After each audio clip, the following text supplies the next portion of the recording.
Severe cyclonic স্টর্মটা ছিল north বে of বেঙ্গলে, সেই সিভিয়ার সাইক্লোনিক স্টর্মটি আমাদের প্রেডিকশন অনুযায়ী মোটামুটি উত্তরমুখী দিকেই মুভ করেছে।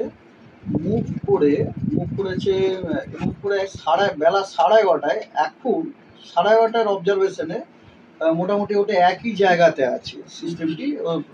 ল্যাটিচিউড হচ্ছে 20.2 degree north, longitude 89.2 degree east, 220 kilometre south west of Khepupara Bangladesh, 260 kilometre south of Mongla Bangladesh, 210 kilometre south east of Sagar island এবং 230 kilometre south east of Canning.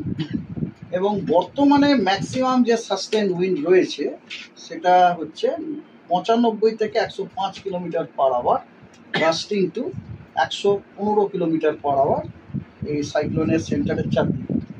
এবং আমাদের প্রেডিকশন হচ্ছে, অ্যাজ পার আইএমডি প্রেডিকশন, এই সিস্টেমটি খুব সম্ভবত এটা মোটামুটি উত্তর দিকেই মুভ করে ওটি ফার্দার ইন্টেন্সিফাই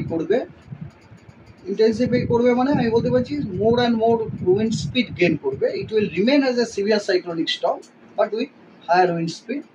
এবং আজকে মধ্যরাত্রে বাংলাদেশ এবং অ্যাডজয়নিং ওয়েস্ট বেঙ্গল কোস্টকে ক্রস করার সম্ভাবনা খুবই আছে, বিটুইন আমাদের সাগর আইল্যান্ড এবং খেপুপাড়ার মধ্যে, close to the south west of Mangala.